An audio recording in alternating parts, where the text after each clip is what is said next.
Hello everyone. Infinity learn के level 1 के exercise में topic magnetization and magnetic intensity, last class में हमने थ्योरी इसकी पढ़ ली थी। इसके न्यूमेरिकल रह रहे थे, तो लेवल 1 के जो न्यूमेरिकल है वे आज हम करने वाले हैं। ठीक है, उससे पहले जो जो इम्पोर्टेंट फार्मूले हमारे आए थे, एक बार उन फार्मूलों को देख लेते हैं, रिवाइज कर लेते हैं, ताकि वो यूज़ करते वक्त दोबारा ना बताने पड़े मेरे को। ठीक है, पहला फॉर्मूला था रिलेटिव मैग्नेटिक परमिएबिलिटी। ये तो स्टार्टिंग में ही आ गया था चैप्टर के। Relative magnetic permeability, relative magnetic permeability का फॉर्मूला क्या था? रिलेटिव मैग्नेटिक परमिएबिलिटी असल में आपको ये बताती है कि कोई मीडियम वैक्यूम के कंपेयर में कितना अपने अंदर से मैग्नेटिक इफेक्ट्स को जाने देता है, अलाउड करता है, परमिट करता है। ठीक है, तो इसका फॉर्मूला होता है मीडियम की magnetic permeability divided by vacuum की मैग्नेटिक परमिएबिलिटी। ठीक है, ये पहला फॉर्मूला है जो हम लोग पढ़े थे। ठीक है, कहीं ना कहीं ये यूज होएगा। तो रिलेटिव मैग्नेटिक परमिएबिलिटी किसी मीडियम की बराबर होती है उस मीडियम की absolute permeability divided by vacuum की परमिएबिलिटी। ये आपको ये बताती है कि वैक्यूम के कंपेयर में कोई मीडियम कितना मैग्नेटिक फील्ड लाइंस को अपने अंदर से जाने देता है। ठीक है, सेकंड जो फॉर्मूला था हमारा वो था मैग्नेटाइजिंग फोर्स का। मैग्नेटाइजिंग फोर्स या मैग्नेटाइजिंग इंटेंसिटी का, इसको हम एच से डिनोट करते थे, वेक्टर क्वांटिटी है। ठीक है, इसका जो फॉर्मूला था हमारा वो था एच इज इक्वल टू, या फिर ऐसे बोलो आपकी बी की टर्म में ले लेते हैं, B equal to mu naughts time H. किसी फील्ड की मीडियम में कितनी इफेक्टिव स्ट्रेंथ यूज़ करते हो आप किसी सब्सटेंस को मैग्नेटाइज करने के लिए, वो एच है। जैसे एक 10 टेस्ला का फील्ड था और आपने इसको एक मटेरियल को मैग्नेटाइज कराने के लिए यूज़ करा, तो इसकी कितनी एक्चुअल वैल्यू यूज़ हुई है इसको मैग्नेटाइज करने में, उसकी स्ट्रेंथ मैग्नेटाइजिंग फोर्स या मैग्नेटाइजिंग इंटेंसिटी कहलाती थी। क्योंकि बीच में मीडियम आ गया, मीडियम सारे लाइनों को तो जाने नहीं देता, तो जितना फील्ड आपने भेजा है उतना फील्ड यूज़ नहीं होता मैग्नेटाइज करने के लिए, इसलिए एच को इंट्रोड्यूस करा गया था। ठीक है, इफेक्टिव वैल्यू ऑफ फील्ड जो कि किसी सब्सटेंस को मैग्नेटाइज करने के लिए यूज़ होती थी वो था एच। ठीक है, अब अगर सब्सटेंस वैक्यूम ना हो, बीच में कोई मीडियम आ जाए, तो यहाँ पर मीडियम की परमिएबिलिटी यूज होएगी, तो ये फॉर्मूला ऐसे चेंज हो जाता है, B is equal to medium की मैग्नेटिक परमिएबिलिटी इंटू एच।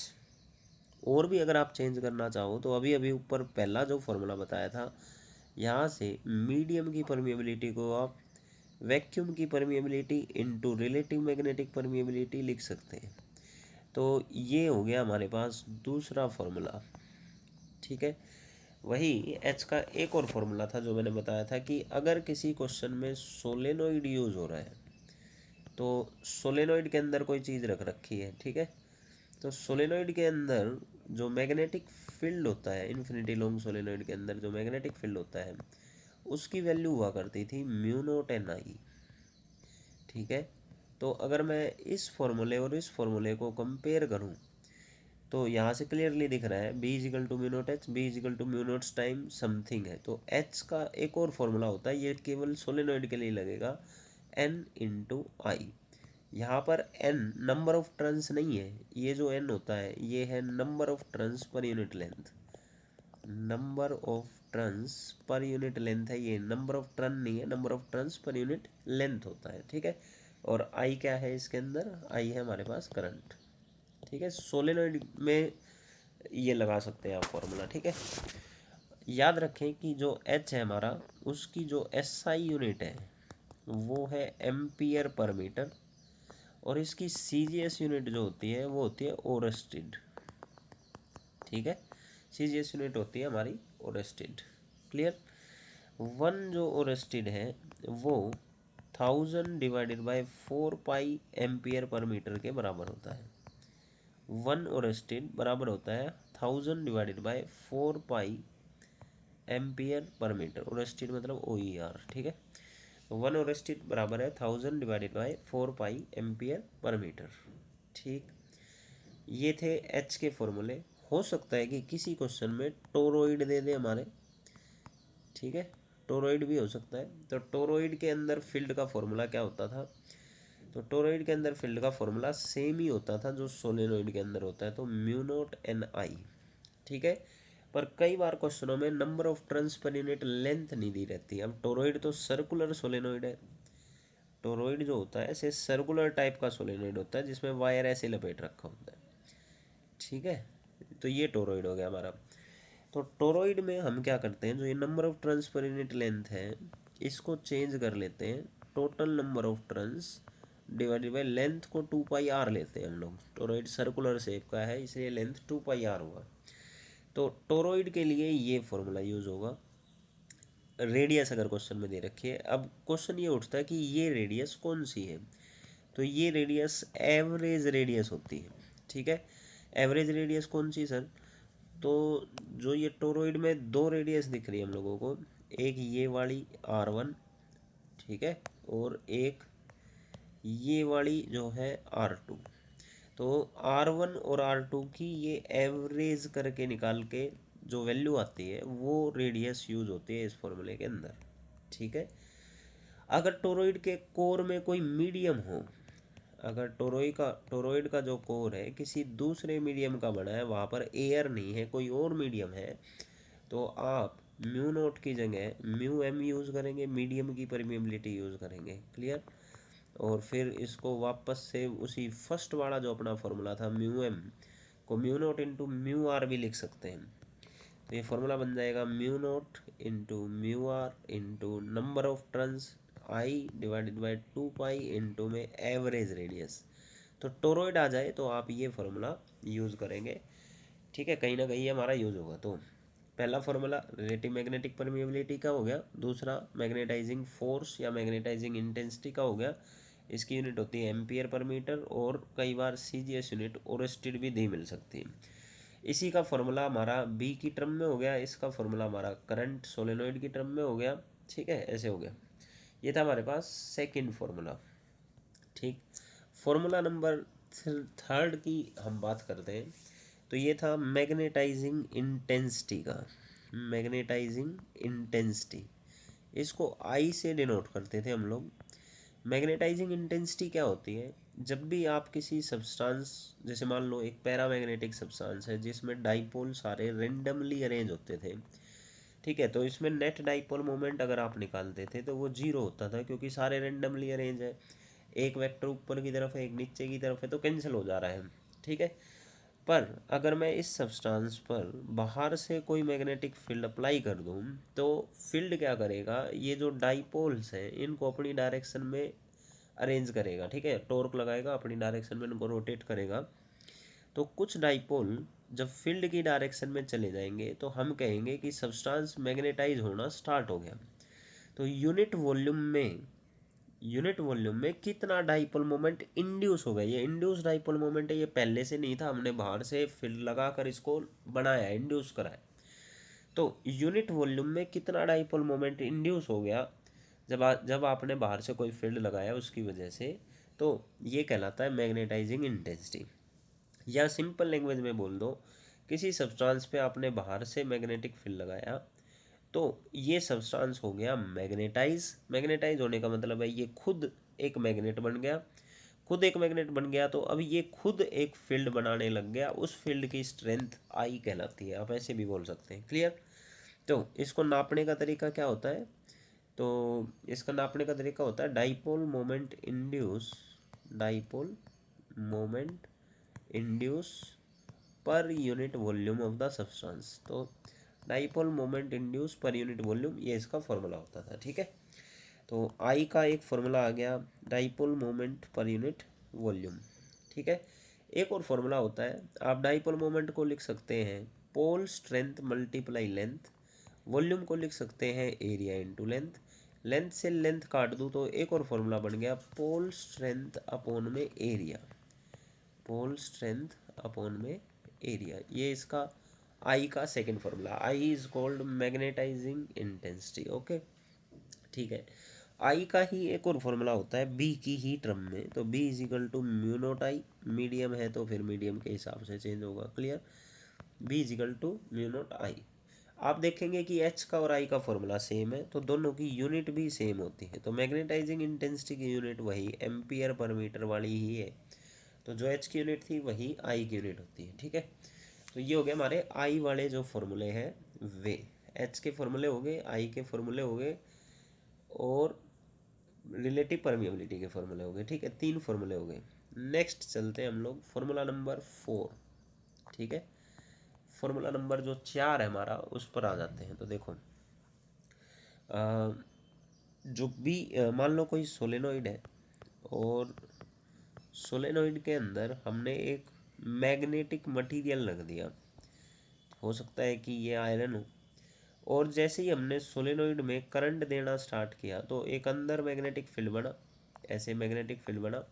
उस मैग्नेटिक फील्ड की जो स्ट्रेंथ थी वो थी एच मान लो। इसकी वजह से सब्सटेंस मैग्नेटाइज हो गया, उसके डाइपोल एक डायरेक्शन में आए। सब्सटेंस जब मैग्नेटाइज हुआ तो सब्सटेंस खुद अपना एक फील्ड बनाना चालू कर देता है, उसकी फील्ड की स्ट्रेंथ को हम लोग आई बोलते हैं।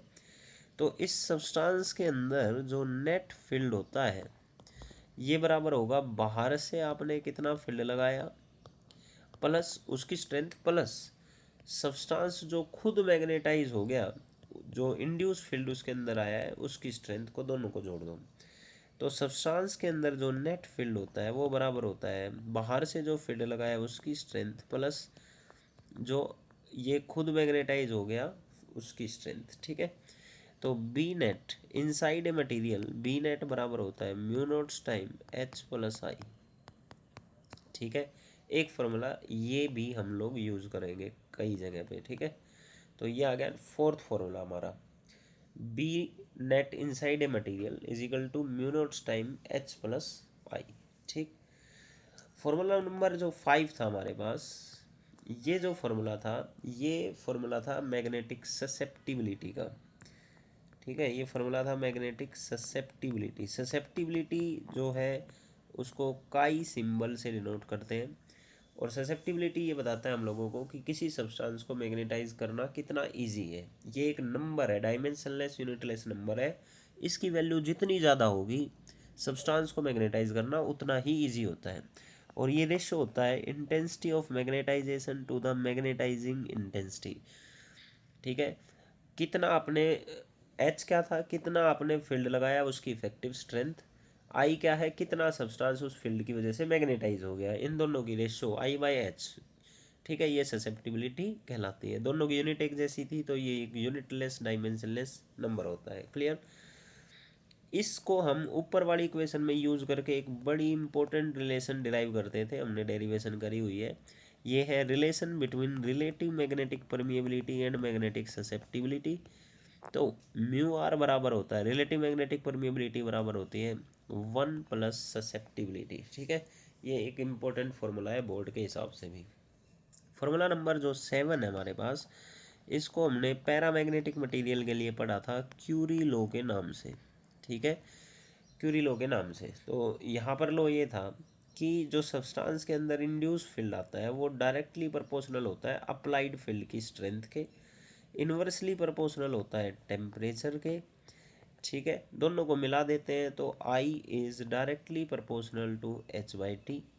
एच को यहाँ पर नीचे लिया है तो I by H is inversely proportional to T, ऐसे बोल सकते हैं आप, या डायरेक्टली प्रोपोर्शनल टू 1/t।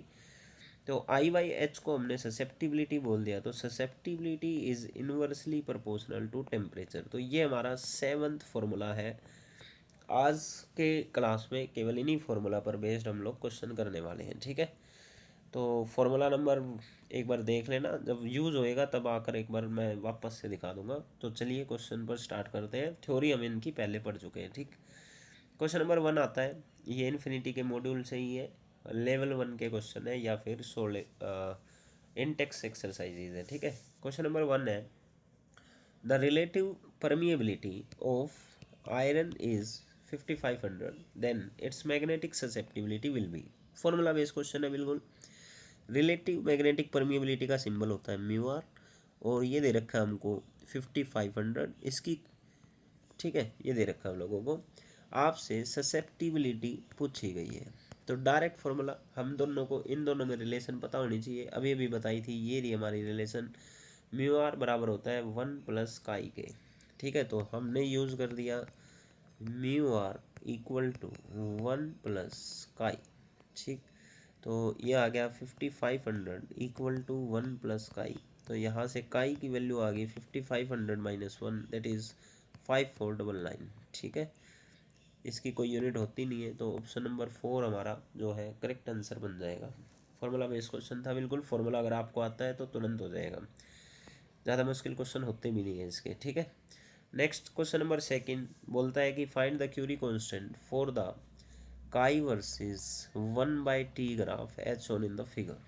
ठीक है, तो अगर मेरे को इन दोनों में रिलेशन पता है तो मैं डिसाइड कर पाऊंगा कि क्या करना पड़ेगा मेरे को इस ग्राफ से क्यूरी कांस्टेंट निकालने के लिए। तो हमें क्यूरी लॉ आना चाहिए पहले। तो क्यूरी लॉ अभी अभी मैंने आपको बताया था ऊपर, जैसे यहाँ आप देखेंगे तो susceptibility is inversely proportional to temperature is Curie law.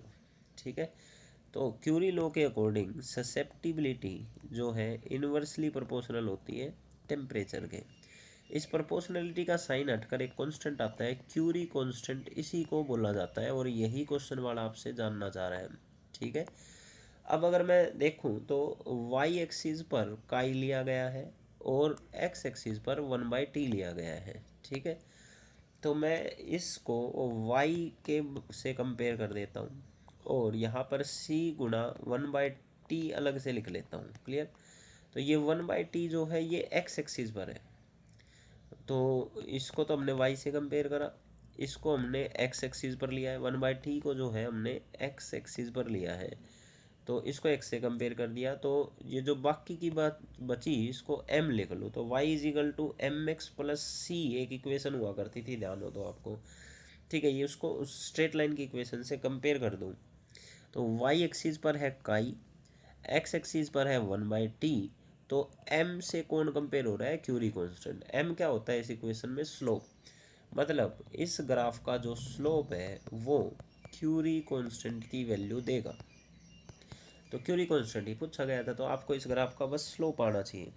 Slope होता है 2 पॉइंट पर जाने के लिए y कितना चेंज हुआ डिवाइडेड बाई x कितना चेंज हुआ। मैं जब इस पॉइंट से इस पॉइंट पर गया तो मेरे को देखना है y कितना चेंज हुआ।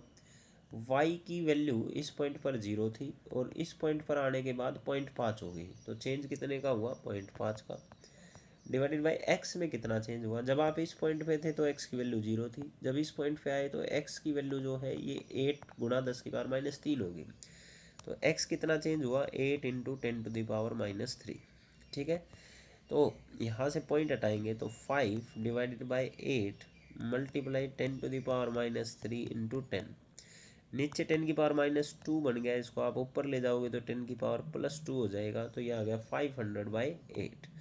8 से इसको आप काट सकते हैं, 8 से 48, 20, 8 दूनी 16, तो 62 पॉइंट समथिंग, 62.5 जो है ये हमारा आंसर बन जाएगा। ठीक है, नेक्स्ट चलते हैं हम लोग नेक्स्ट क्वेश्चन में। क्वेश्चन बोलता है the variation of magnetic susceptibility with temperature for a diamagnetic substance is best represented bye.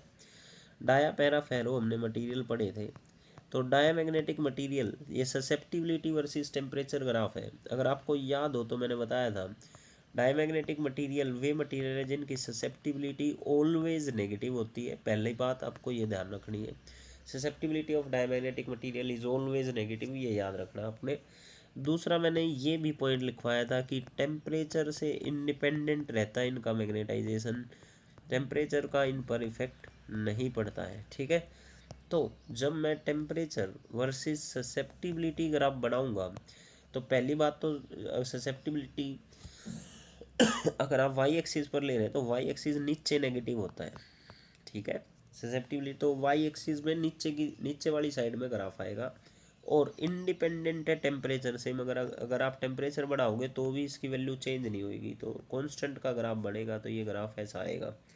Temperature कुछ भी कर लो वैल्यू इतनी है, टेम्परेचर इतना कर दो वैल्यू इतनी है, टेम्परेचर इतना कर दो वैल्यू इतनी है। क्लियर, तो ये ग्राफ आएगा हमारा। तो ये आप देख सकते हैं कि टेम्परेचर एक्सिस से नीचे का जो ग्राफ ये वाला। ठीक है, second this will be the answer. Next question है question number 4, a magnet has a dimension of this and pole strength is this, the intensity of magnetization due to it. intensity of magnetization जिसको I बोलते थे, ये question में पूछा गया है। तो I का फॉर्मूला अगर हम याद करें तो इसका फॉर्मूला था dipole moment induce per unit volume. ठीक है, डाइपोल मोमेंट का जो फॉर्मूला था वो था पोल स्ट्रेंथ मल्टीप्लाई लेंथ, और वॉल्यूम का फॉर्मूला होता है length into breadth into height. ठीक है, लेंथ से लेंथ कटी गई, लेंथ का कोई योगदान ही नहीं रहा हमारा, तो वो वाला फॉर्मूला यूज हुआ, ये पोल स्ट्रेंथ अपॉन में एरिया। ठीक है, पोल स्ट्रेंथ जो है वो है 200 मिली एम्पियर। मिली को 10⁻³ लिख सकते हैं, तो मिली एम्पियर मीटर जो भाई एम दे रखा है वो 200 मिली का मतलब 10⁻³ ये यूज़ करा, एम्पियर मीटर सॉरी। ठीक है,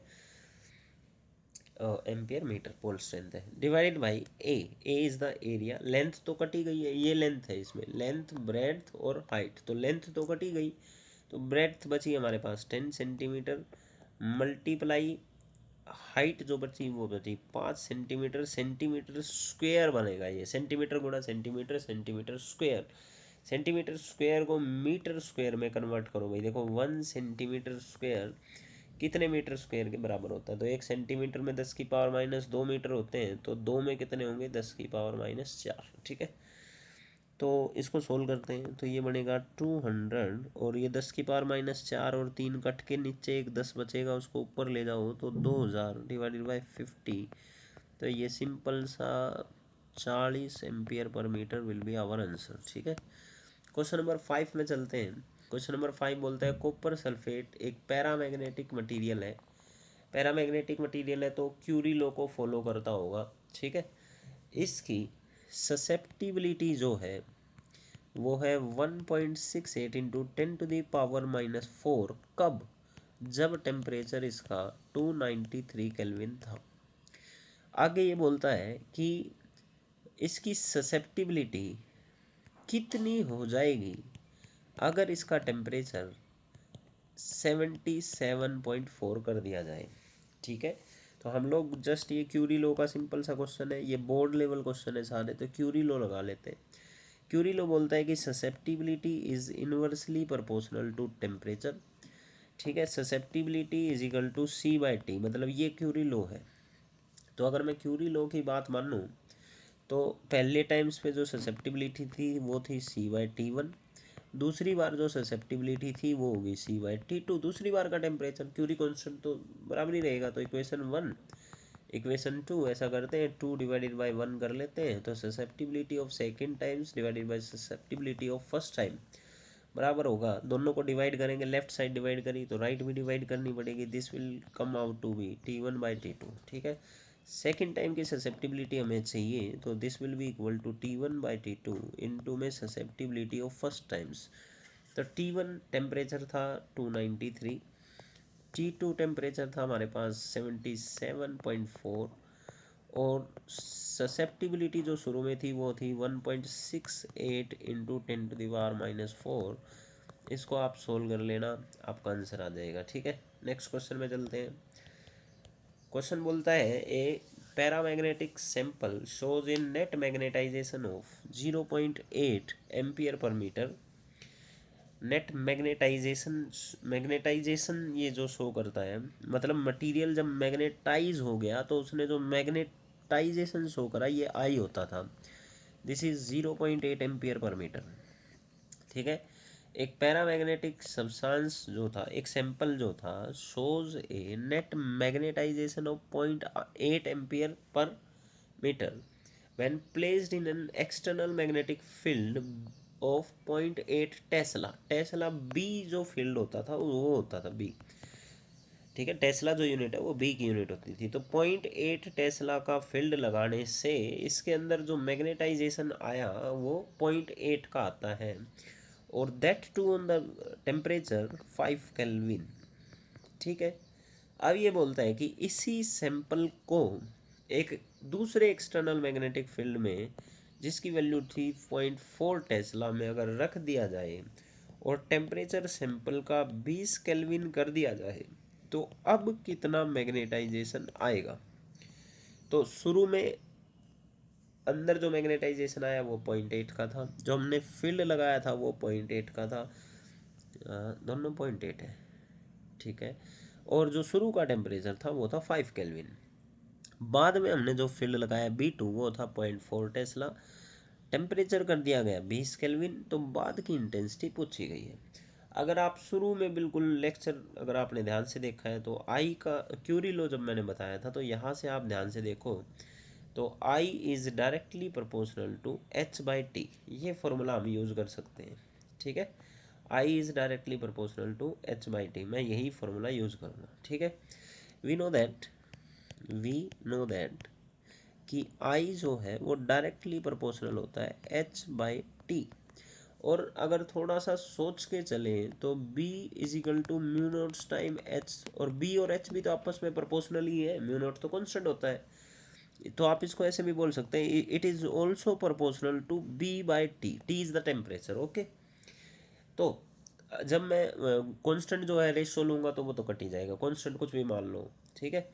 तो I1 is proportional to B1/T1 और I2 is proportional to B2/T2।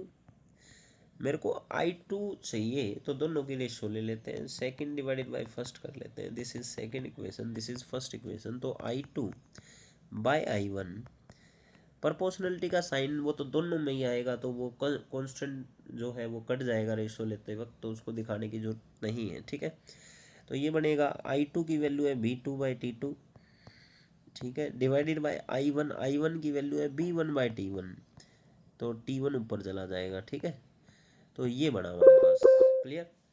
Now I2/I1 था, तो I2 equal to B2/B1 T1/T2, और क्रॉस मल्टीप्लाई से ये I1 को मैं उधर ले गया इनटू में I1, ठीक है। बस अब वैल्यूज डाल ली हमने, तो I2 इजिकल टू B2/B1 मतलब 0.4/0.8, T1/T2 मतलब कि 5/20 इनटू में I1 was 0.8।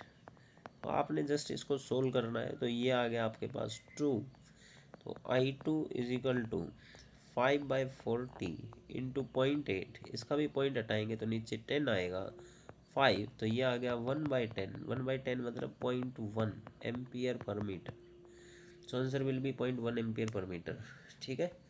Formula base he question था, थोड़ा सा बस सोचना था कौन सा फॉर्मूला लगेगा। Next question is question number 7, the dipole moment of each molecule of a paramagnetic gas is 1.5 into 10⁻⁻23 ampere metre square. Dipole magnetic dipole moment m दे रखा है, ampere metre square dipole moment की unit होती है, ठीक है। 1.5 into 10⁻⁻23, ये each atom का है, हर एटम के पास इतना डाइपोल मोमेंट है, ठीक है।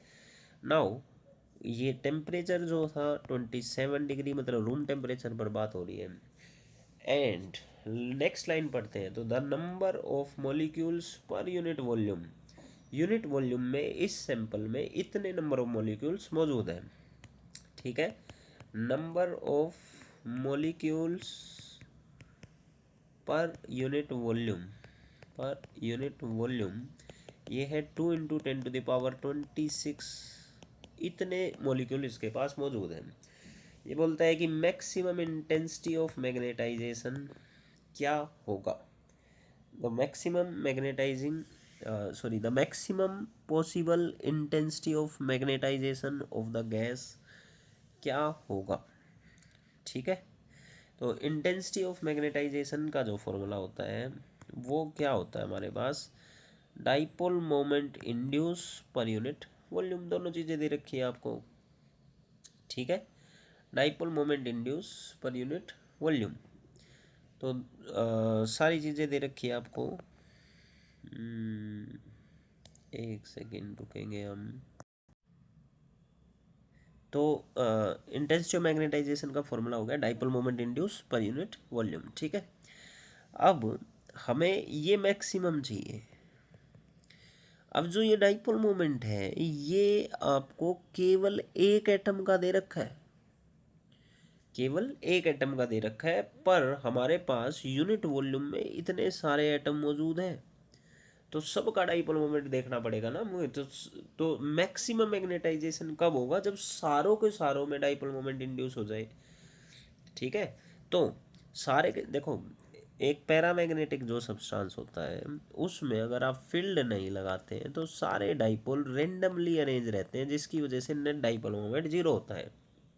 ठीक है, जब आप इस पर मैग्नेटिक फील्ड अप्लाई करते हैं तो इसके जो डाइपोलों पर टॉर्क लगता है और ये एक डायरेक्शन में जाने लग जाते हैं। कुछ रैंडम रह जाते हैं अगर फील्ड इनफ स्ट्रॉन्ग नहीं है तो। मैक्सिमम मैग्नेट, ये देखो जो एक डायरेक्शन में आ गए उनका जुड़ता है मैग्नेटाइजेशन, तो हम बोलते हैं कि मैग्नेटाइज होने लग गया सब्सटेंस, पर अभी मैक्सिमम नहीं हुआ है।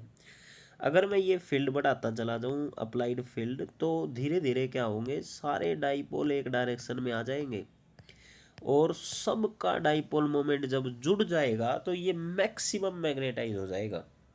तो आपको क्या चाहिए? एक एटम का डाइपोल मोमेंट नहीं, मैक्सिमम चाहिए, तो सब एक डायरेक्शन में आने चाहिए, सबका डाइपोल मोमेंट जुड़ना चाहिए, that will be the maximum magnetisation. तो आपको एक एटम का नहीं, सबका यूज़ करना है। तो हमारे पास कितने यूनिट वॉल्यूम में कितने एटम है? तो 2 × 10⁻26 एटम है। तो यूनिट वॉल्यूम में इतने हैं, एक का डाइपोल मोमेंट इतना है, तो इतनों का कितना होगा, मल्टीप्लाई कर लेते हैं। तो this will B 1.5 × 10⁻23 multiply 2 × 10⁻26। Volume हम 1 मीटर क्यूब में बात कर रहे हैं। ठीक है, तो ये आ गया 3 × 10⁻3। तो ये मैक्सिमम मैग्नेटाइजेशन हो जाएगा हमारे पास। क्लियर? 3 × 10⁻3। ओके, नेक्स्ट चलते हैं। Option number 1 will be the answer. Question number 8 में चलते हैं। Question number 8 says the susceptibility of magnesium at 300 kelvin is this. जब टेम्परेचर 300 केल्विन था तो ससेप्टिबिलिटी 1.2 × 10⁻⁻5 थी। अब ये बोलता है एट व्हाट टेम्परेचर, कितना टेम्परेचर कर दिया जाए दैट ससेप्टिबिलिटी जो है वो 1.8 × 10⁻⁻5 हो जाए। ऐसा ही क्वेश्चन ऊपर एक आया था, क्यूरी लॉ पर बेस था, Q = C/T। एक बार हमने पहले के लिए लगाया, फिर हमने ये दूसरे के लिए लगाया और दोनों की रेशो ले दी थी। तो ससेप्टिबिलिटीज़ की जो रेशो है टेम्परेचर के इन्वर्स में होती है, तो आप ये फार्मूला यूज़ करके आप इसको निकाल सकते हैं। ठीक है, आंसर विल भी शायद 200 केल्विन, तो आप चेक कर लेना। नेक्स्ट क्वेश्चन में आ जाते हैं। Question number 9। क्वेश्चन बोलता है द कोरिसिविटी, ये हमने हिस्टेरिसिस करो में वर्ड पढ़ा था, कोरिसिविटी। कोरिसिविटी क्या होती है? किसी सब्सटेंस को जिसको आपने मैग्नेटाइज कर दिया, उस पर अपोजिट डायरेक्शन में कितना मैग्नेटिक फील्ड लगा दिया जाए कि वो अपना मैग्नेटाइजेशन लूज कर दें।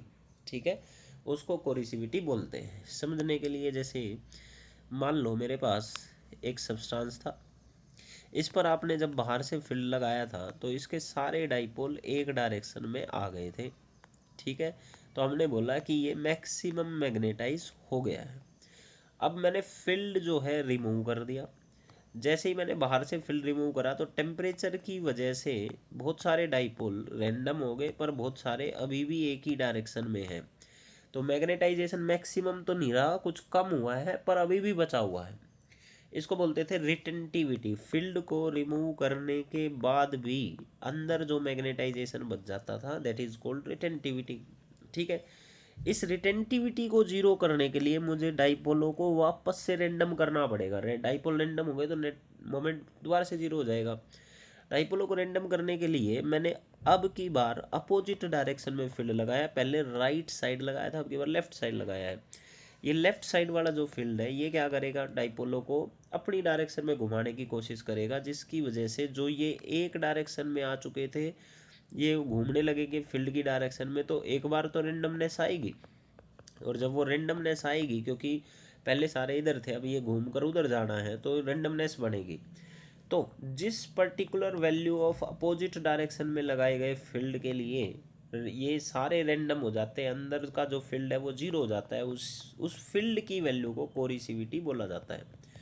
ठीक है, मतलब कितना फील्ड लगा दिया जाए अपोजिट डायरेक्शन में कि अंदर बचा हुआ मैग्नेटाइजेशन जो है वो जीरो हो जाए, उसको कोरिसिविटी बोलते थे। ठीक है, the coercivity of a certain permanent magnet is this, मतलब इतना फील्ड लगा दो एक परमानेंट मैग्नेट पे तो ये अपना मैग्नेटाइजेशन लूज कर देती है। ठीक है, तो एम्पियर पर मीटर है यूनिट, तो ये एच की ही रही होगी, अप्लाइड फील्ड की स्ट्रेंथ की बात हो रही है। तो इतना फील्ड की स्ट्रेंथ आप इस पर अपोजिट डायरेक्शन में अप्लाई कर देते हैं तो ये मैग्नेटाइजेशन लूज कर देती है, ये पता है हमें यहाँ से। आगे बोलता है this magnet is placed inside a solenoid, solenoid में करंट देकर ये अप्लाई करा गया होगा फील्ड। क्लियर। सोलेनोइड की जो लेंथ है दैट इज 15 सेंटीमीटर, सेंटीमीटर को मैं डायरेक्ट मीटर में कर रहा हूँ। सोलेनोइड में जो टोटल नंबर ऑफ टर्न्स है दैट इज 600। तो बोलता है कि सोलेनोइड में कितना करंट पास करना पड़ेगा कि ये कंप्लीटली डीमैग्नेटाइज हो जाए, ये पूरी की पूरी तरीके से अपना मैग्नेटाइजेशन लूज कर दे। तो बताओ कितना करंट देना पड़ेगा। अगर आपको याद हो तो मैंने बताया था जैसे ये सोलेनोइड है, सोलेनोइड के अंदर कोई मटेरियल रख दो तो भाई सोलेनोइड में फील्ड बनता है। ये फील्ड हो सकता है इस मैग्नेट से अपोजिट डायरेक्शन में हो और इसको डीमैग्नेटाइज करने के लिए यूज हो रहा हो। ठीक है, तो मुझे कितना करंट देना पड़ेगा कि ये डीमैग्नेटाइज हो जाए। भाई मेरे को इसमें उतना ही तो करंट देना पड़ेगा, करंट देने से कि इसमें उतना फील्ड बन जाए जितना डीमैग्नेटाइजेशन के लिए चाहिए, और डीमैग्नेटाइजेशन के लिए तो इतना चाहिए। ठीक है, याद हो तो मैंने सोलेनोइड के लिए बिल्कुल शुरू में एच का फॉर्मूला बताया था, एच बराबर है एन आई, एच बराबर है एन आई, सोलेनोइड के लिए बताया था मैंने ये। ठीक है, हेयर एन जो है वो नंबर ऑफ टर्न नहीं होती, यहाँ पर जो एन होता है वो number of turns per unit length होती है। ठीक है, तो मैंने इसको ये लिख दिया। हमें करंट की वैल्यू चाहिए थी ताकि वो करंट देने से अंदर उतना फील्ड बन जाए जो इसको कम्प्लीटली डीमैग्नेटाइज कर दे। ठीक है, और कितना फील्ड बनाना था हमें, इतना, ये दे रखा है क्वेश्चन में। ठीक है, तो I will be H into L divided by N. So we have h equal to 4 into 10 to the power 4. The length of the solenoid is 15 centimeter, that is 15 into 10 to the power minus 2. Number of turns is 600. Okay, तो 15 से काट लो 15 चौके 60, 4 से काट लो 10 और एक zero यहाँ काट दो तो 3, तो ये बन गया आपके पास 10 एम्पियर पर मीटर। ठीक है, 10 ampere per metre. So this will be our answer. Sorry, current था एम्पियर, एम्पियर 10 एम्पियर। नेक्स्ट चलते हैं क्वेश्चन नंबर 10। क्वेश्चन हमें बोलता है the magnetising field, magnetising field है।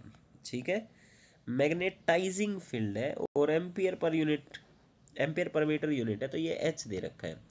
तो एच की वैल्यू है 1500। एक इतने फील्ड, इतनी स्ट्रेंथ का एक फील्ड है, प्रोड्यूसेस ए मैग्नेटिक फ्लक्स। जैसे इलेक्ट्रिक फ्लक्स को फाई से लिखते थे वैसे ही मैग्नेटिक फ्लक्स को भी फाई से लिखते हैं। मैग्नेटिक फ्लक्स की यूनिट होती है वेबर, नेक्स्ट चैप्टर में इसको पढ़ेंगे। ठीक है, तो मैग्नेटिक फ्लक्स जो जिसकी वैल्यू है 2.4 into 10 to the power minus 5 weber.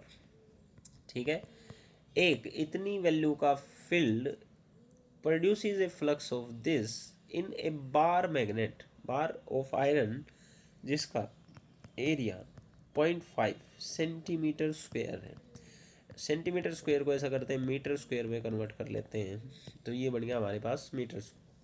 Calculate the permeability of the iron, तो आयरन की परमिएबिलिटी हमें निकालनी है। ठीक है, अच्छा फ्लक्स और एरिया से कुछ याद आया हो, अगर आपने अभी भी नहीं पढ़ा तो इलेक्ट्रोस्टैटिक्स तो पढ़ी थी। इलेक्ट्रोस्टैटिक्स में फ्लक्स ई डॉट एरिया होता था, याद हो तो, इलेक्ट्रिक फील्ड और एरिया का डॉट प्रोडक्ट फ्लक्स होता था। सिमिलरली मैग्नेटिज्म में फ्लक्स होता है मैग्नेटिक फील्ड और एरिया का डॉट प्रोडक्ट।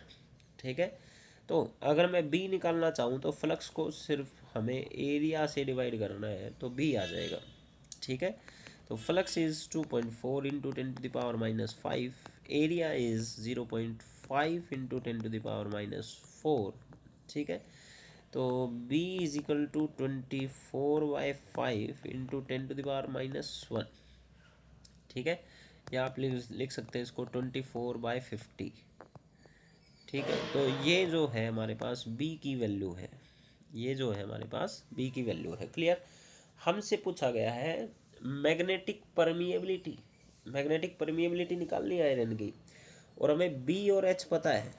b और h में अगर आप बिल्कुल स्टार्टिंग में चले जाओ तो परमिएबिलिटीज़ की टर्म में ये रिलेशन अगर आपको दिख रही हो, बी और एच में बी बराबर है म्यू एम इंटू में एच, तो हम ये यहाँ पर यूज़ करेंगे। क्लियर?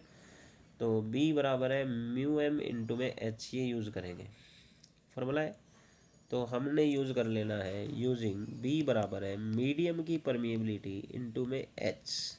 तो मीडियम की परमिएबिलिटी जो है वो बराबर आएगी बी बाई एच के। बी जो है that come out to be 24/50, और एच जो था हमारा स्टार्टिंग में ही दे रखा है 1500, ठीक है, 1500। तो आपको इसको सोल्व करना है, आपका आंसर आ जाएगा। थोड़ा सा देखें तो 24/5 गुणा 15 गुणा 10⁻³ को ऊपर ले जाएं, 10⁻−3, 3 से काट लो, 3×15, 3×8 = 24, तो ये बचता है 8/25 इंटू 10⁻−3। तो 0.8025 थी, अब 75, 50, 25 दूनी, तो लगभग इतना आ रहा है हमारे पास, ठीक है, 0.32 इंटू 10⁻−3। ए आंसर बन जाएगा हमारे पास। क्वेश्चन नंबर नेक्स्ट में आते हैं, क्वेश्चन नंबर 11। ये क्वेश्चन बोलता है कि एक टोरॉइड है, ठीक है, उसमें टोटल 3000 टर्न्स है, तो नंबर ऑफ टर्न्स है 3000।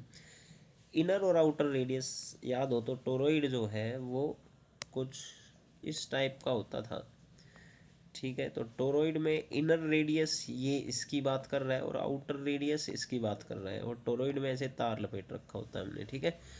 तो इनर रेडियस जो है वो है 11 सेंटीमीटर, आउटर रेडियस जो है वो है 12 सेंटीमीटर, थोड़ी सी ज़्यादा है, ठीक है। और आपको याद हो तो हमें एवरेज रेडियस चाहिए होती थी इसके फॉर्मूले में। एवरेज रेडियस होती है, दोनों को जोड़ो, 2 से भाग कर दो, इनका मीन ले लो, ठीक है। तो ये आएगा 11 + 12/2, यह आएगा 23/2। तो इसको काटेंगे तो 2 कम 2, 2 कम 2, 2×10, तो 11.5 सेंटीमीटर, और सेंटीमीटर को साथ के साथ मीटर में और बदल लेते हैं। तो this will be our average radius of the toroid, ठीक है। अब ये क्वेश्चन वाला बोलता है a the magnetic flux density, अच्छा मैग्नेटिक फ्लक्स डेंसिटी बी को बोलते थे भाई, बी देख लो, टेस्ला यूनिट है, बी को बोलते थे मैग्नेटिक फ्लक्स डेंसिटी, ठीक है। तो ये एक मैग्नेटिक फील्ड बनाता है, मैग्नेटिक फ्लक्स डेंसिटी मतलब मैग्नेटिक फील्ड बनाता है 2.5 टेस्ला का, ठीक है। जब इस टोरॉइड में एक करंट दिया गया कितने का, 0.70 एम्पियर का। आपसे वही पूछा गया है relative permeability of the core, relative permeability पूछा गया है, ठीक है।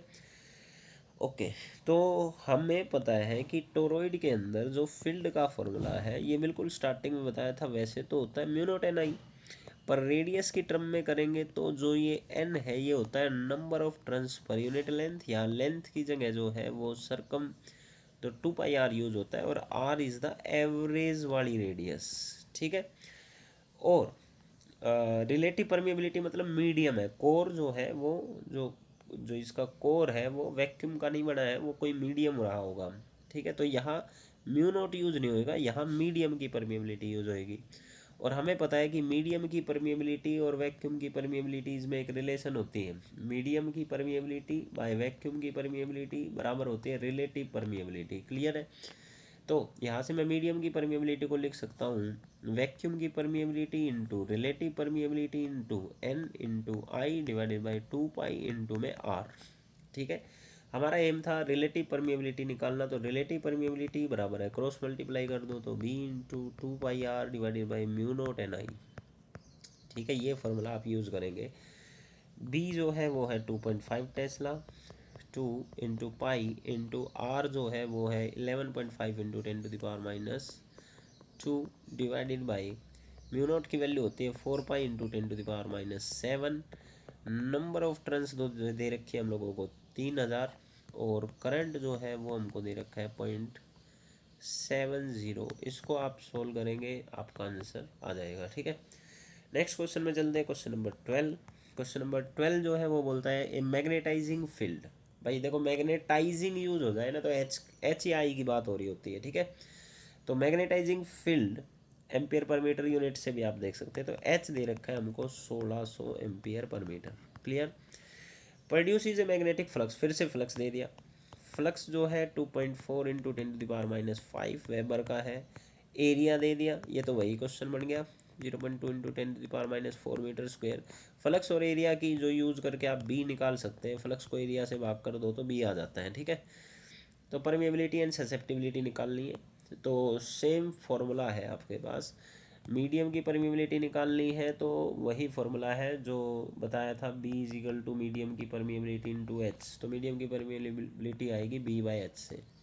बी कहाँ से आएगा, इस फॉर्मूले से। बिल्कुल सेम क्वेश्चन है जो अभी ऊपर आया था, ठीक है। एक बार मीडियम की परमिएबिलिटी आ गई तो आप रिलेटिव परमिएबिलिटी भी निकाल सकते हैं। रिलेटिव परमिएबिलिटी क्या होती है, मीडियम की परमिएबिलिटी को वैक्यूम की परमिएबिलिटी से भाग कर दोगे तो रिलेटिव परमिएबिलिटी आ जाएगी। कोई दिक्कत है किसी को, आ सकती है सर, बहुत बढ़िया। और रिलेटिव परमिएबिलिटी आ गई तो ससेप्टिबिलिटी इस वाले फॉर्मूले से आ जाएगी। तो ये आपके स्टेप रहेंगे, ये आपका होमवर्क है, आप कर लेना इसको, ठीक है। पहले आप बी निकाल लेंगे, फ्लक्स और एरिया दे रखा है, इनको डिवाइड करके। फिर आप ये फॉर्मूला लगा के पहला पार्ट कर लेंगे परमिएबिलिटी ऑफ द मीडियम निकालने के लिए। परमिएबिलिटी ऑफ मीडियम आने के बाद आप ये फॉर्मूला यूज़ करके रिलेटिव परमिएबिलिटी निकालेंगे और ये फॉर्मूला यूज़ करके ससेप्टिबिलिटी निकालेंगे। तो होमवर्क में ये क्वेश्चन कर लेना। क्वेश्चन नंबर 13 में आते हैं और क्वेश्चन बोलता है the magnetic material of volume. तो इसकी वॉल्यूम दे रखी है 30 सेंटीमीटर क्यूब। सेंटीमीटर को जो है मीटर में कन्वर्ट कर लेते हैं तो 10⁻⁻6 मीटर स्क्वायर आ जाएगा, ठीक है। 1 सेंटीमीटर बराबर होता है 1/100 मीटर। ऐसे ऐसे 3 सेंटीमीटर है, ठीक है। आगे बोलता है इतनी वॉल्यूम का एक मैग्नेटिक मटेरियल जब एक मैग्नेटिक फील्ड में रखा जाता है in a magnetic field of intensity 5 oersted. Oersted बताया था मैंने, एच की यूनिट होती है, सीजीएस यूनिट। तो असल में ये एच दे रखा है 5 ओरेस्टेड। ओरेस्टेड सीजीएस यूनिट है, इसको भी एसआई में कन्वर्ट करते हैं तो ये बनेगा 5 इंटू 1000 डिवाइडेड बाई 4 पाई। ये एम्पियर पर मीटर में कन्वर्ट हो गया, clear. Next, the magnetic moment produce due to it is. Magnetic dipole moment दे रखा है 6 ampere metre square. Ampere metre square या जूल पर टेस्ला यूनिट होती है मैग्नेटिक मोमेंट की, ठीक है। आगे बोलता है the value of magnetic induction. Magnetic induction देखो यूनिट भी ऑप्शन में टेस्ला दिख रही है, बी पूछ रहा है आपसे। क्या पूछ रहा है, बी। वॉल्यूम और मैग्नेटिक डाइपोल मोमेंट दिखते ही तुम्हें याद आ जाना चाहिए आई का फॉर्मूला, जो कि बराबर होता था M/V। Dipole moment induce per unit volume. Dipole moment है हमारे पास डाइपोल मोमेंट है हमारे पास 6 का, ये रहा। और वॉल्यूम है हमारे पास 30 इंटू 10⁻⁻6, ठीक है। तो आई बनता है हमारे पास 6 से इसको काटे तो 1/5 मल्टीप्लाई 10⁻6। तो आई बनेगा 0.2 मल्टीप्लाई 10⁻6। चाहो तो आप इसको 2 × 10⁻5 लिख सकते हैं और इसकी यूनिट होती है एम्पियर पर मीटर। ओके, आई निकल गया। जब भी आपको वॉल्यूम और डाइपोल मोमेंट दिखे तो सीधी सी बात है कि आप आई निकाल लीजिए, ठीक है। अब बी निकालना है तो अगर आप बिल्कुल स्टार्टिंग में फॉर्मूलों में जाओगे, बिल्कुल स्टार्टिंग में फॉर्मूलों में जाओगे तो बी, आई और एच में ये रिलेशन आपको दिखेगी, ठीक है। ये यहाँ पर ये देखो, ये रहा। बी बराबर होता है mu naught time H plus I. इस क्वेश्चन में मेरे पास एच भी है, आई भी है, तो बी निकालना है हम लोगों को। तो ये फार्मूला बेस्ट रहेगा यूज़ करने के लिए, ठीक है। कोई और भी लगा सकते हैं आप, दिमाग लगा के कुछ भी इधर उधर यूज़ कर सकते हैं, पर यहाँ पर यही बेस्ट रहेगा। तो हमने यूज़ कर दिया बी बराबर है mu naught time H plus I. So we have mu naught जो होता है वो होता है 4 पाई इंटू 10⁻⁻7। एच जो है हमारे पास वो क्वेश्चन में गिवन है, ये रहा 5 into 1000 divided by 4 pi plus I जो है हमारे पास वो है 2 × 10⁻5, ठीक है। इसको अंदर मल्टीप्लाई करके इसको सोल्व करना हम लोगों ने। तो बी बराबर है, इस टर्म की जब इस टर्म से गुणा करूँगा तो 4 पाई से 4 पाई कट जाएगा, ये बनेगा 5 × 10⁻3। 1000 को 10⁻3 लिख दिया इंटू 10⁻7। और इस टर्म की जब इस टर्म से मल्टीप्लाई होएगा तो ये बनेगा हमारे पास 2 × 10⁻5 मल्टीप्लाई 4 पाई इंटू 10⁻7। इसको आपने सोल्व करना है, ठीक है, कर लेना। नेक्स्ट क्वेश्चन है क्वेश्चन नंबर 14। क्वेश्चन बोलता है road of ferromagnetic material with dimension this and this. यहाँ से वॉल्यूम निकाली जा सकती है। लेंथ है, ब्रेड्थ है और हाइट है, दोनों को तीनों को गुणा कर दो तो आपके पास वॉल्यूम आ जाएगी 10 सेंटीमीटर क्यूब। सेंटीमीटर क्यूब को मीटर क्यूब में कन्वर्ट करना है तो 10⁻⁻6 से मल्टीप्लाई कर दो तो ये मीटर क्यूब में कन्वर्ट हो गया। एक फेरोमैग्नेटिक मटेरियल जिसकी वॉल्यूम इतनी दे रखी है is placed in a magnetizing, magnetizing दिखते ही एच ए आई की बात हो रही थी, मैग्नेटाइजिंग फील्ड ऑफ इंटेंसिटी इतनी एम्पियर पर मीटर दिख रहा है, एच दे रखा है। एक फील्ड जिसकी magnetizing intensity 2 × 10⁵ ampere per metre है, ठीक है। The magnetic moment produce due to it, इसकी वजह से डाइपोल मोमेंट जो इंड्यूस होता है वो होता है 6 एम्पियर मीटर स्क्वायर का। तो मैग्नेटिक इंडक्शन, मैग्नेटिक इंडक्शन मतलब बी की बात कर रहा है, यूनिट भी टेस्ला दिख रही है तो बी निकालना है, सेम क्वेश्चन है। एम और वी दिखते ही आई निकाल लो, आई बराबर है dipole moment induce per unit volume, dipole moment है 6, वॉल्यूम है 10⁻⁻5 तो ये बना 6 × 10⁵ ठीक है। तो आई आ गया, बी निकालना है, बी का फॉर्मूला जो पिछले क्वेश्चन में था μ0I+H, ये आप यूज़ कर सकते हैं, ठीक है। एच आपको दे रखा है, आई आपको दे रखा है, इसमें रख के सोल्व कर सकते हैं, आपका होमवर्क हो गया। नेक्स्ट क्वेश्चन है क्वेश्चन नंबर 45। क्वेश्चन बोलता है एक आयरन है जिसकी रिलेटिव परमिएबिलिटी 600 है, आयरन जो है जिसकी रिलेटिव मैग्नेटिक परमिएबिलिटी 600 है, is placed in a uniform magnetic field of intensity, ampere per metre दिख रहा है तो ये एच दे रखा है, 110 एम्पियर पर मीटर की फील्ड स्ट्रेंथ में इसको रखा गया। तो magnetic flux density, magnetic flux density B को बोलते हैं, यूनिट भी दिख रही है टेस्ला, तो बी आपको निकालना है। अरे सीधा सा क्वेश्चन है, हम जानते हैं कि बी बराबर होता है मीडियम की परमिएबिलिटी इंटू एच, पर यार मीडियम की नहीं दे रखी, रिलेटिव दे रखी है, तो बी बराबर है मीडियम की परमिएबिलिटी जो है वो बराबर होती है वैक्यूम की permeability into relative magnetic permeability into H, बिल्कुल स्टार्टिंग में ये फॉर्मूला बताया गया था आपको, ठीक है। तो हमें बी निकालना है, तो बी इज इक्वल टू μ0 होता है 4π × 10⁻⁻7, म्यू आर जो है हमारे पास वो है 600 और एच है हमारे पास 110, इसको सोल्व करना आपका बी आ जाएगा, ठीक है, टेस्ला में। नेक्स्ट क्वेश्चन में चलते हैं, क्वेश्चन नंबर 16, बीसी क्वेश्चन है, थोड़ा सा और रुक जाओ। क्वेश्चन नंबर 16 बोलता है the magnetizing force, magnetizing force H को बोलते हैं, वैल्यू है 360 यूनिट एम्पियर पर मीटर। ये एक फ्लक्स डेंसिटी बी को बोलते हैं, यूनिट से भी पता कर सकते हो आप टेस्ला, तो 0.6 टेस्ला का फील्ड बनाता है इन ए फेरोमैग्नेटिक मटेरियल। आपने फेरोमैग्नेटिक मटेरियल की ससेप्टिबिलिटी बतानी है, ठीक है।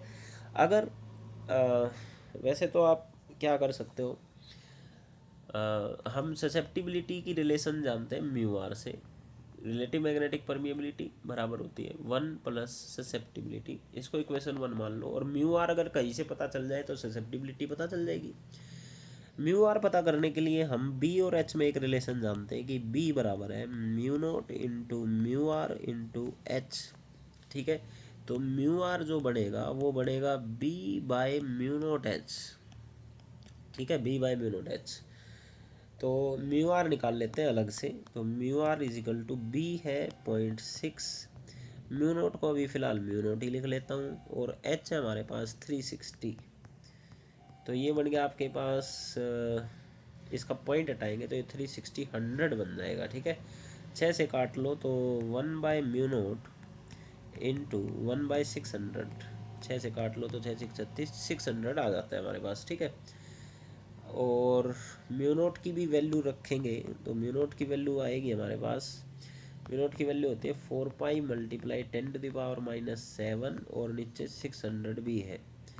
तो ये म्यू आर की वैल्यू जो है थोड़ा सा आपको सोल्व करना पड़ेगा, आंसर आ जाएगा। इस म्यू आर की वैल्यू इसमें रख दो तो ये बनेगा हमारे पास 1/4 की गुणा कर लो 2400 पाई × 10⁻⁻7 इज इक्वल टू 1 + काई, ठीक है। इसको आप 24 × 10⁻⁻7 और 10⁻2 -5, 10⁻5 ऊपर ले जाओ, पाई नीचे रहने दो, पाई को लिख लो 3.14 इज इक्वल टू 1 + काई, ठीक है। मैं थोड़ा कैलकुलेटर यूज़ कर लेता हूँ, तो 24 को जब 3.14 से मल्टीप्लाई करेंगे तो ये आता है 75.36 इज इक्वल टू 1 + काई, ठीक है। 1 को इधर ले आओ तो 10⁵ divided by 75.36 minus 1 is equal to chi. इसका एलसीएम ले लो तो ये बनेगा 10⁵ minus 75.36 divided by 75.36 is equal to chi. ठीक है, तो कैलकुलेटर यूज़ करते हैं।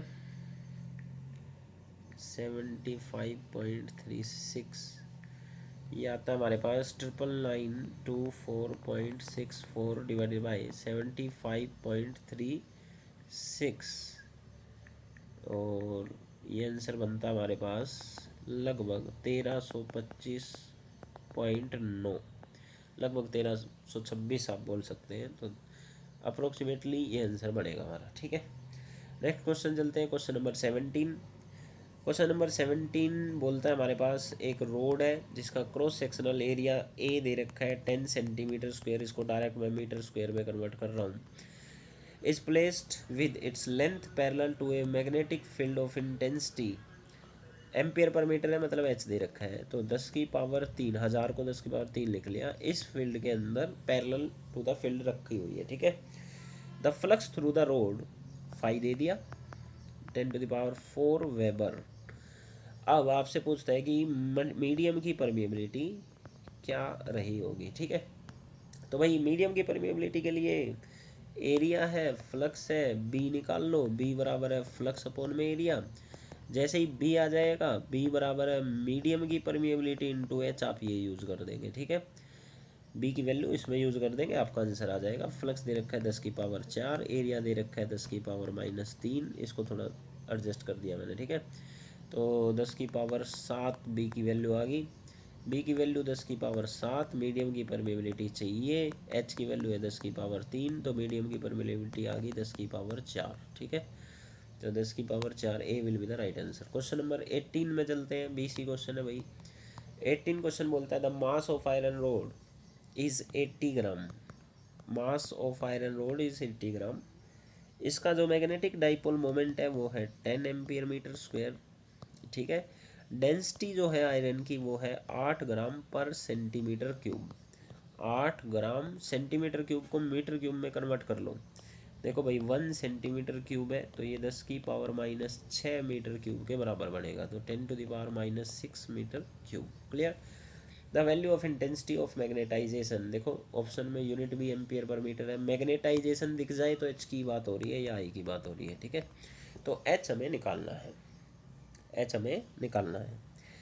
डाइपोल मोमेंट दे रखा है, आयरन का मास दे रखा है, डेंसिटी दे रखी है। मास और डेंसिटी से वॉल्यूम निकाल लूँ तो मैं यूज़ कर सकता हूँ मास अपॉन में वॉल्यूम बराबर होती है डेंसिटी। ठीक है, तो यहाँ से वॉल्यूम बराबर होगी, वॉल्यूम बराबर होगी मास अपॉन में डेंसिटी। ठीक है, अगर मैं इंटेंसिटी ऑफ मैग्नेटाइजेशन आई पूछ रखा है, इंटेंसिटी ऑफ मैग्नेटाइजेशन आई पूछ रखा है। तो भाई आई का जो फॉर्मूला है dipole moment induce per unit volume. तो dipole moment induce divided by volume, volume को मैंने लिख दिया मास डिवाइडेड बाय डेंसिटी, तो डेंसिटी ऊपर चला गया हमारे पास।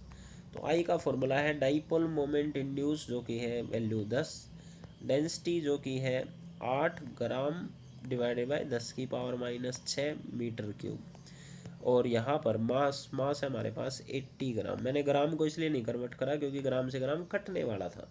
ठीक है, तो 8 से 1 काट लो 10, 10 से ये गया तो 10⁻+6 विल बी आवर आंसर। ठीक है, तो this will be our answer. Question number next, question number 19 में आ जाते हैं। क्वेश्चन नंबर 19 बोलता है the magnetic induction and intensity of magnetic field. The magnetic induction मतलब बी की बात कर रहा है, and the intensity of magnetic field मतलब एच की बात कर रहे हैं। Inside an iron core of an electromagnet are 1 weber per metre square. Weber per metre square tesla को ही बोलते हैं। ठीक है, फ्लक्स बराबर है मैग्नेटिक फील्ड इनटू एरिया, तो बी बराबर होता है फ्लक्स अपॉन में एरिया। इसकी यूनिट होती है वेबर और एरिया की होती है मीटर स्क्वायर, तो weber per metre square magnetic field की ही यूनिट होती है, इसी को टेस्ला बोलते हैं। क्लियर। तो मैग्नेटिक इंडक्शन बोलते ही तो मतलब बी दे रखा है, बी दे रखा है 1 टेस्ला। मैग्नेटिक फील्ड की intensity ampere per metre unit है 150 जो दे रखी है, ये एच दे रखा है आयरन के अंदर। आपको रिलेटिव मैग्नेटिक परमिएबिलिटी निकालनी है, सीधा ही फॉर्मूला है। बी बराबर है मीडियम की परमिएबिलिटी इंटू एच, पर रिलेटिव निकालनी है तो मीडियम की परमिएबिलिटी होती है वैक्यूम की permeability into relative permeability into H. तो यहाँ से रिलेटिव परमिएबिलिटी आएगी B divided by mu naught into में एच। आप इसको सोल्व कर लेना, ठीक है। वैल्यूज़ दे रखी है, ज़्यादा बड़ा काम नहीं है ना। ये 1 है, इसकी वैल्यू होती है 4 पाई गुणा 10⁻⁷। एच जो है वो 150 है, तो इसको सोल्व कर लेंगे हम लोग। तो ये आएगा 600 पाई गुणा 10⁻⁷, ठीक है।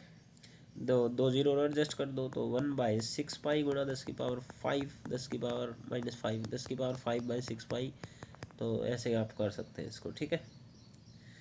10⁵/6 पाई। नेक्स्ट चलते हैं, लास्ट क्वेश्चन हमारे पास, क्वेश्चन नंबर 20। क्वेश्चन बोलता है the magnetic susceptibility of A material is 499, permeability of the vacuum, ये तो पता ही होती है 4 पाई इंटू 10⁻⁷। मॉड्यूल में गलत दे रखा है, पाई नहीं दे रखा, पाई लगा लेना, ठीक है। तो वैक्यूम की परमिएबिलिटी होती है 4 पाई गुणा 10⁻⁷। पाई नहीं दे रखा है आपकी बुक में, उसको लगा लेना। Absolute permeability of the material आपको निकालनी है, मतलब मीडियम की परमिएबिलिटी निकालनी है। वैक्यूम की दे रखी है, मीडियम की निकालनी है। तो अगर मीडियम की परमिएबिलिटी का फॉर्मूला अगर मैं आपसे पूछूं, तो मीडियम की परमिएबिलिटी बराबर है वैक्यूम की permeability into relative magnetic permeability, ये होती है। तो वैक्यूम की तो पता ही है, रिलेटिव निकल जाए तो काम चल जाएगा।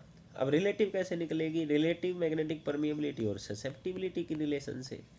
भाई ससेप्टिबिलिटी दे रखी है 499, इसमें एक जोड़ दूँ तो रिलेटिव आ जाएगी। इस रिलेटिव वाली वैल्यू को उठा के इसमें पुट कर दो तो मीडियम की परमिएबिलिटी आ जाएगी, that is equal to 4 pi into 10⁻⁷ और इंटू में 500, तो ये आ गया